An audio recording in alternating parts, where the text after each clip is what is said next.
You're probably a racist and you don't even know it. How does that make you feel? Hopefully it doesn't make you feel switched off or turned off. Hopefully it makes you feel curious, because the idea when I propose that question to you is not to make you feel guilty, because guilt serves nothing. It's more of a question to explore parts of you. Because I do believe that a lot of what we're experiencing around the world, especially as it pertains to the United States, is a lot of confusion and lack of depth of wanting to understand ourselves, understand where our beliefs and ideas come from. And the best way I can share this idea with you is by telling you a story about a conversation I had with my wife's cousin here in the Canary Islands in Spain. So a couple weeks ago, just as the protest in the streets in the United States around George Floyd's death was coming to an end, my cousin asked me, she says, well, I don't understand, why is it in the United States there's still so much racism? She goes, well, here in the Canary Islands, for the most part, we're white. We don't have that many black people here. And she goes, I would expect us to have racism here, but for a country that has always had black people and there's so much diversity, I don't really understand, why there's so much racism, or why it would still exist today. And I explained to her that really a lot of it comes from really ideas that are being passed on from generation to generation, person to person, right? That perpetuates the idea of this separation of good, bad, less than, greater than, and as it pertains to different races and ethnicities. She goes, you're right, I understand that. She says, I don't have anything, I don't feel anything against black people, but I gotta tell you, I don't consider myself a racist, but I really, really, really, really don't like Moroccan people. I don't feel good around them. They don't make me feel good. And then she proceeded to tell me about this story. She goes, yeah, and there's just something on the news about this Moroccan guy who did this, and there's just gangs and da-da-da-da. And I'm just listening to her. And she's, really honestly, and honestly sharing how she felt. And just before I go on, I want to say, I applaud her for sharing her thoughts. She recognized that there was something there that didn't make her feel good, that she may be judged, but she shared it. And I applaud her for that, because this is also where the conversation can go on. But I'm also happy that she felt safe and comfortable with me to share that with me, knowing that I wasn't going to get offended, which I could have. I probably would have if it were me 2 years ago.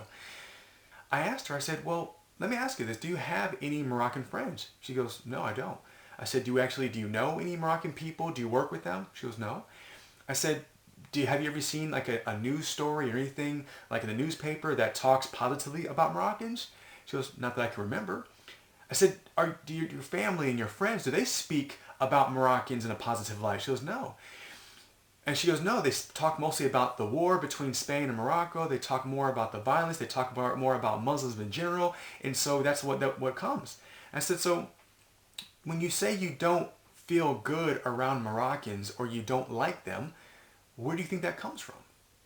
She says, well, yeah, I guess it could be coming from around me, but I really don't know. I said, that's exactly what it is. I said, if you don't know anyone personally, if you're not hearing anything that's positive, and the only experience that you have with these people, this culture, is negative, of course your ideas around them will be negative. And so this is why I was explaining to her. I said, there's no need to feel bad about that. Just recognize where these ideas and beliefs come from. They're not yours. They are not yours.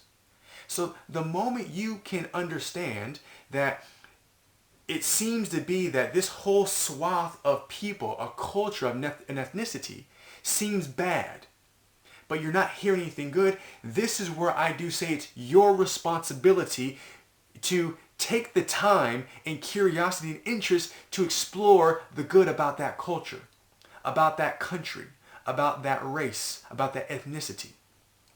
Because I flipped it around and I said, well, look, let me ask you this. So you're Canarian. She goes, yeah, of course.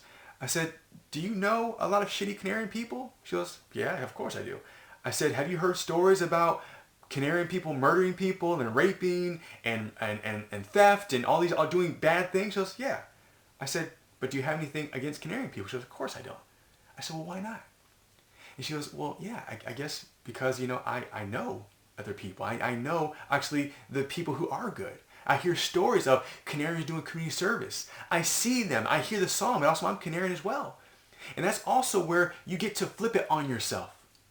So if you're not going to demonize your own group, whatever that may be, religion, country, culture, race, but you're able to demonize somebody else, ask yourself, do you not know personally bad people in your own group? And if you're not offended or turned off by them, why not? Start the conversation there with yourself. Because this is where we can learn a lot. There's so much to be learned. And again, I don't want you to feel bad about this. This is not about good, bad, right, or wrong. It's curiosity. The more curious you are about yourself, where your beliefs come from, where your ideas come from, why you feel the way you feel, you can learn so much more about other people, but more importantly, yourself. And the more you learn about yourself, the more you'll understand other people. But this is where it's going to start. This is where each individual person has their journey to be curious and to understand somebody else. And so, in this case, is my wife's cousin a racist? For all intents and purposes, she is. But not because she's intentionally trying to put anyone down. She's not going out of her way. She doesn't think on the front that I am greater than or less than. But because of the news, because of the way people around her speak, the way people interact and refer to Moroccan people in her world, she has put them lower because they're violent, they're dangerous, they're dirty, they are trying to take over our system. All these things that she has puts them here and puts her here. She's not doing this intentionally. Understand this. This is a big point here. She's not doing this intentionally. She's getting information that's coming in. As of right now, she's not challenging that information, so she's putting this other group below her. And this in itself is being a racist. Okay? Again, it's not to feel bad. You have the opportunity, if you have this about anybody in any direction, if you feel that very strongly in a negative way about any group, whatever that may be, from a religious standpoint, ethnic standpoint, racial standpoint, cultural standpoint, challenge that person in you. Challenge that voice in you, and then seek evidence in the contrary and learn about the other people. This is where the healing begins. This is where we get to blend together. This is where we get to see each other. This is where you get to see yourself in me. This is where I get to see myself in you and understand that you are going through the same experience I am, and that there are a lot of influences that come out there. And this is not to excuse any evil behavior. Let me just make that really clear.